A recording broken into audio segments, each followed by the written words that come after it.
మాజీ ఎమ్మెల్యే షకీల్ కుమారుడి కేసు మరో మలుపు తీసుకుంది. జూబ్లీ హిల్స్ లో hit and run case reopen చేశారు పోలీసులు.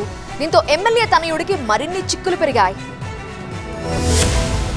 బీఆర్ఎస్ మాజీ ఎమ్మెల్యే షకీల్ కుమారుడు సోహెల్ కేసులో బిగ్ ట్విస్ట్ చోటు చేసుకుంది. 2022 మార్చి 17న జూబ్లీహిల్స్ రోడ్ నెంబర్ 45లో జరిగిన హిట్ అండ్ రన్ కేసును తిరిగి ఓపెన్ చేశారు పోలీసులు.